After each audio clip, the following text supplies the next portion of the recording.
जी हाँ, नमस्कार दोस्तों।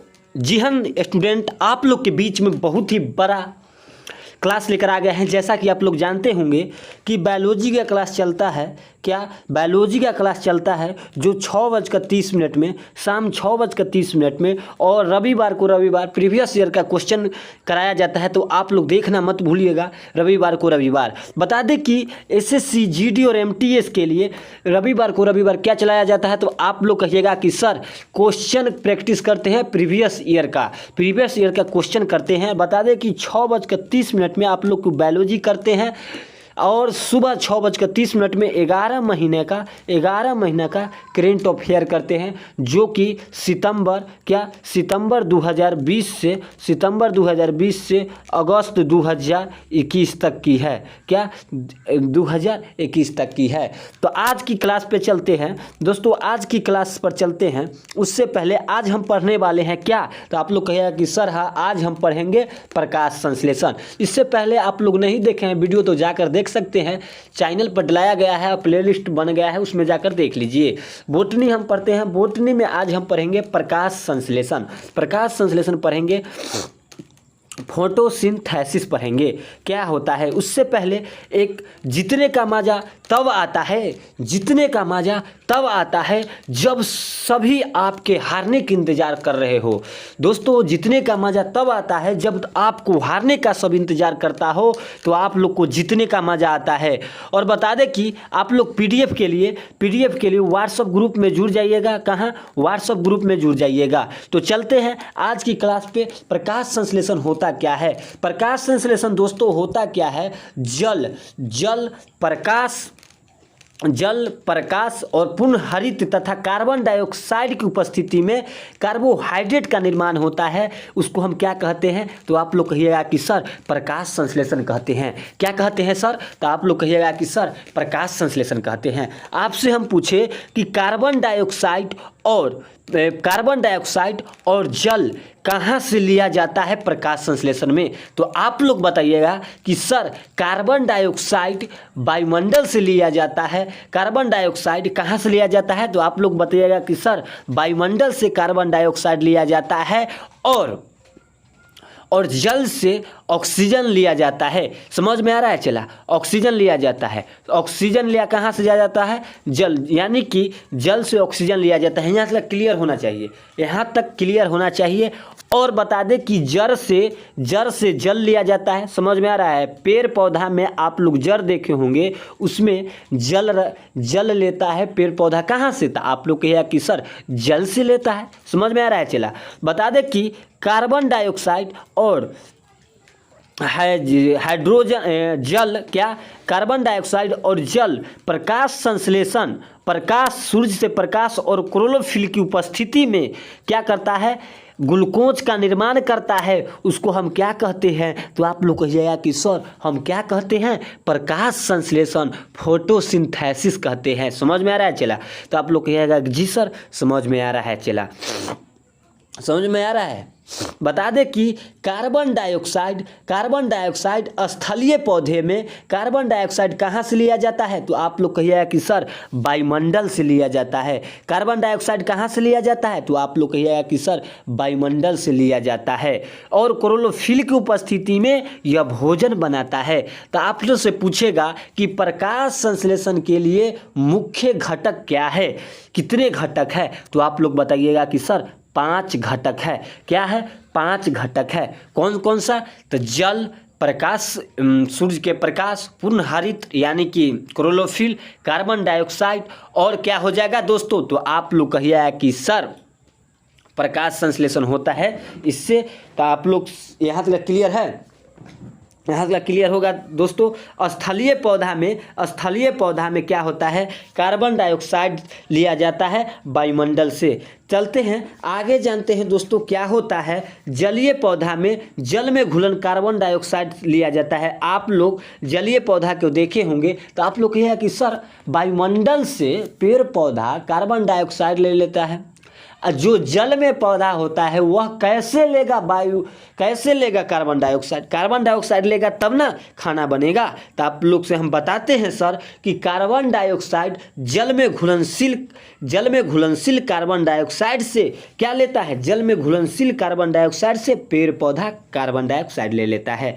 समझ में आ रहा है? जलीय पौधा किससे कार्बन डाइऑक्साइड लेता है? आपसे क्वेश्चन पूछेगा तो आप लोग बताइएगा कि सर कार्बन डाइऑक्साइड जल से लेता है, और स्थलीय पौधा कार्बन डाइऑक्साइड किससे लेता है? तो आप लोग कहेगा कि सर वायुमंडल से लेता है। समझ में आ रहा है? तो आप लोग कहेगा कि जी सर समझ में आ रहा है। समझ में आ रहा है तो लाइक कीजिए, सब्सक्राइब कीजिए चैनल को और शेयर कीजिए। चैनल को लाइक कीजिए, चाहे सब्सक्राइब कीजिए चाहे नहीं, लेकिन पढ़िए। बता दें कि पत्ती की कोशिका में जल शिरा प्रासरण के द्वारा एवं कार्बन डाइऑक्साइड वायुमंडल के विसरण द्वारा जाता है। समझ में आ रहा है ना? समझ में आ रहा है? पत्ती की कोशिका में जल शिरा किसके द्वारा जाता है? तो आप लोग कहिएगा कि सर प्रासरण के द्वारा, कार्बन डाइऑक्साइड वायुमंडल से विसरण द्वारा जाता है। समझ में आ रहा है? तो आप लोग कहिएगा कि सर पौधा भोजन कैसे बनाता है? पौधा भोजन कैसे बनाता है? उससे पहले आप लोग को बता दें कि प्रकाश संश्लेषण के लिए आवश्यक जल पौधा जल द्वारा अवशोषित करता है। यहाँ तक क्लियर होना चाहिए। समझ में आ रहा है? चला आगे जानते हैं कि प्रकाश संश्लेषण के दौरान निकलने वाली ऑक्सीजन इसी जल में अपघटित हो जाती है। समझ में आ रहा है? क्लियर है? यहाँ तक क्लियर है तो लाइक कीजिएगा। बता दें कि क्लोरोफिल पत्तियां में हरे रंग का वर्णक होता है। तो आप लोग पूछिएगा सर क्लोरोफिल कितने प्रकार के होते हैं? क्लोरोफिल तो 2 प्रकार के हम पढ़ते हैं इसमें, chlorophyll A, chlorophyll B. Chlorophyll A होता है से हरे रंग का होता है। क्या होता है? हरे रंग का क्लोरोफिल ए होता है। क्या होता है? हरे रंग का क्लोरोफिल ए होता है। क्लोरोफिल बी ये हरे और पीले रंग का दोनों 2 प्रकार का होता है। हरे रंग का और पीले रंग का भी हो सकता है। और कैरोटीन पाया जाता है और जेंथोफिल पाया जाता है। क्लियर है? यहाँ तक चला? तो आप लोग कहिएगा कि जी सर क्लियर है। बता दें कि क्लोरोफिल हरे रंग का, क्लोरोफिल ए और क्लोरोफिल बी क्या होता है? हरे रंग का होता है। समझ में आ रहा है? यह प्रकाश संश्लेषण का केंद्र होता है। क्या होता है? प्रकाश संश्लेषण का केंद्र होता है। आप लोग से पूछेगा एग्जामिनर कि क्लोरोफिल के केंद्र में, क्लोरोफिल में कौन सा तत्व पाया जाता है? तो आप लोग बताइएगा कि सर मैग्नीशियम पाया जाता है। समझ में आ रहा है? चला तो आप लोग कहिएगा कि जी सर समझ में आ रहा है ना? तो जी सर क्या पाया जाता है क्लोरोफिल में? तो आप लोग बताइएगा कि सर क्लोरोफिल में क्या पाया जाता है? मैग्नीशियम पाया जाता है। क्लोरोफिल प्रकाश में बैंगनी किरण और लाल, नीला और लाल रंग को यानी कि रेड कलर को ग्रहण करता है। कौन सा? बैंगनी, नीला, लाल रंग को ग्रहण करता है। व्हाट्सएप ग्रुप में जुड़ जाइएगा, आप लोग को PDF मिल जाएगा वहाँ से। समझ में आ रहा है? चला तो समझ में आ रहा है। चलते हैं। प्रकाश संश्लेषण की दर लाल रंग की प्रकाश में सबसे अधिक होता है। क्लोरोफिल में प्रकाश संश्लेषण के लिए लाल रंग की दर सबसे ज़्यादा होता है और बैंगनी रंग को प्रकाश में सबसे कम होता है। समझ में आ रहा है यहाँ तक? यानी कि लाल रंग का ज़्यादा अवशोषित करता है और सबसे कम किसको करता है? तो आप लोग बताइएगा कि सर बैंगनी रंग को करता है। समझ में आ रहा है? प्रकाश संश्लेषण की क्रिया के उपाच्य अपाच्य अवक्रिया कहते हैं। समझ में आ रहा है? ये क्वेश्चन पूछता है। प्रकाश संश्लेषण की क्रिया एक उपाच्य और अपाच्य अवक्रिया है। समझ में आ रहा है? जल के उपाच्य अवक्रिया के बनाने में तथा कार्बन डाइऑक्साइड के उपाच्य ग्लूकोज का निर्माण होता है। समझ में आ रहा है? यानी कि जल के उपाच्य ऑक्सीजन के बनने में तथा कार्बन डाइऑक्साइड के उपाच्य और अपाच्य ग्लूकोज के निर्माण करने में। आपसे पूछेगा कि ऑक्सीजन का निर्माण किस में होता है? तो जल में उपाच्य के कारण ऑक्सीजन का निर्माण होता है। समझ में आ रहा है? और कार्बन डाइऑक्साइड को उपाच्य द्वारा ग्लूकोज का निर्माण होता है। क्लियर है? और प्रकाश संश्लेषण दोस्तों दो प्रकार का होता है। क्या होता है? दो अवस्था में होता है। प्रकाश संश्लेषण दो अवस्था में होता है। प्रकाश संश्लेषण कितने अवस्था में होता है? तो आप लोग कहिएगा कि सर दो अवस्था में होता है। पहला होता है दोस्तों, उसको कहते हैं प्रकाश रासायनिक अभिक्रिया। क्या कहते हैं? प्रकाश रासायनिक अभिक्रिया। और दूसरा को कहते हैं रासायनिक प्रकाशहीन अभिक्रिया। रासायनिक प्रकाशहीन अभिक्रिया, इससे पता चलता है ये रासायनिक प्रकाशहीन प्रक्रिया क्या होता है? प्रकाश न हो तब भी इसको रासायनिक अभिक्रिया होगा। प्रकाश रासायनिक अभिक्रिया में क्या होता है दोस्तों? प्रकाश की रहना आवश्यक होता है, जिसकी उपस्थिति में, प्रकाश की उपस्थिति में क्या होता है दोस्तों? प्रकाश संश्लेषण होता है। उसको क्या कहते हैं? प्रकाश संश्लेषण, प्रकाश अभिक्रिया कहते हैं। सबसे प्रथम पढ़ते हैं यह क्या होता है दोस्तों? प्रकाश रासायनिक अभिक्रिया यह क्लोरोफिल के गिरना यानी कि ग्रेना के भाग में संपन्न होता है और इसको हील भी कहते हैं। क्या कहते हैं? हील क्रिया भी कहते हैं। समझ में आ रहा है? इसको हम हील क्रिया भी कहते हैं। समझ में आ रहा है ना चला? तो आप लोग कहिएगा कि जी सर समझ में आ रहा है। प्रक्रिया में जल का अपघटन होकर हाइड्रोजन आयन और इलेक्ट्रॉन बनता है। समझ में आ रहा है? हाइड्रोजन आयन और क्या बनता है?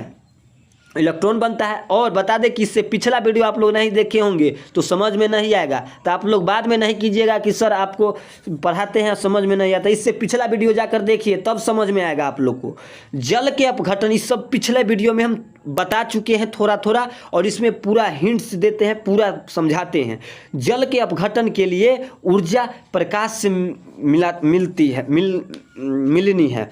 इस प्रक्रिया के अंतर्गत ऊर्जा के रूप में एटीपी क्या होता है? एटीपी और NADP क्या होता है? निकलता है। ठीक है। रासायनिक प्रकाशहीन प्रक्रिया संचालन करने में मदद करता है। और बता दें कि आप लोग के बीच में हम क्वेश्चन को भी प्रैक्टिस कराएंगे, तो आप लोग के बीच में हम क्वेश्चन को प्रैक्टिस भी कराएंगे, तो आप लोग वीडियो देखना मत भूलिएगा, चैनल को सब्सक्राइब कर लीजिए। यह यानी कि रासायनिक प्रकाशहीन प्रक्रिया किसमें होता है? तो आप लोग बताइएगा स्ट्रेमेटा में होता है। किसमें होता है? स्ट्रेमेटा में होता है।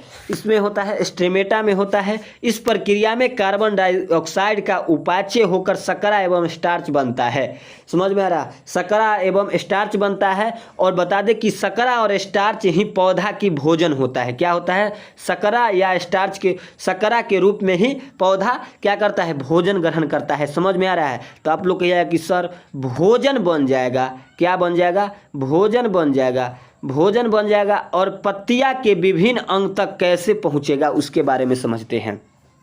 देखिए, ये पौधा हो गया, ये पौधा हो गया, ये पत्तियां है, ये पत्तियां है, ये पत्तियां है ना चला, ये पत्तियां है। इससे जड़ है, ये क्या है? मूल है। क्या है? मूल। इसी में रूट है। तो इससे क्या जाएगा? इससे जाएगा जल। जड़ से क्या जाएगा? जड़। समझ में आ रहा है? तो आप लोग बताइएगा सर जल जाएगा लेकिन पत्तियां तक किसके कारण पहुंचेगा? तो आप लोग को हम पादप ऊतक पढ़ाएंगे, उसमें बताएंगे कि एक होता है जाइलम ऊतक, एक होता है फ्लोएम ऊतक, जो जटिल ऊतक का भाग होता है। किसका? जटिल ऊतक का भाग होता है।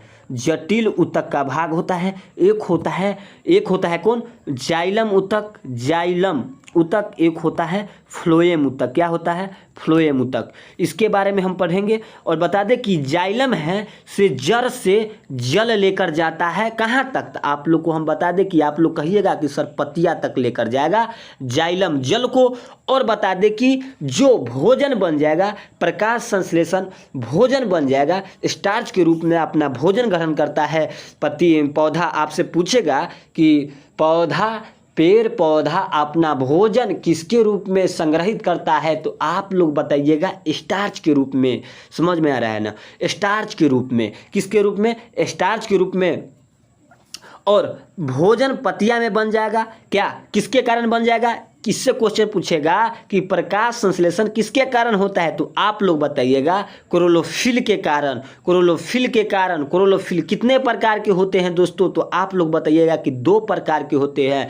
हम पढ़ते हैं 2 प्रकार के, क्लोरोफिल ए, क्लोरोफिल बी।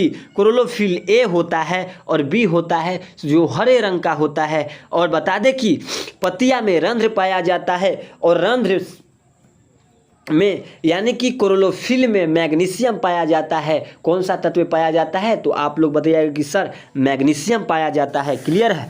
और बता दें कि यहाँ भोजन बन जाएगा, पत्तियां में स्टार्च बन जाएगा, तो इसको ले जाने के लिए पौधा की विभिन्न अंगों तक ले जाने के लिए किसको तो काम होगा, किसी को तो काम होगा। पतिया से के भोजन बन जाएगा तो एक जगह से दूसरी जगह ले जाने के लिए जहाँ भोजन की आवश्यक होगा वहाँ तो ले जाना होगा ना। तो आप लोग कहिएगा कि सर फ्लोएम के द्वारा हम फूड को ट्रांसफ़र करते हैं। ट्रांसफ़र यानी कि वाहक के काम कौन करता है, एक जगह से दूसरी जगह भोजन को ले जाने का काम करता है कौन है, तो आप लोग कहिएगा कि सर फ्लोएम करता है। तो यह वीडियो आप लोगों को कैसा लगा कमेंट करके बताइएगा, और अच्छा लगा होगा तो लाइक कीजिएगा और दोस्तों को पास ज़्यादा से ज़्यादा शेयर कीजिएगा। मिलते हैं अगले वीडियो में। वीडियो अच्छा लगा हो तो वीडियो को लाइक शेयर दोस्तों के पास शेयर कीजिए। आज के लिए इतना ही। जय हिंद, जय भारत, वंदे मातरम।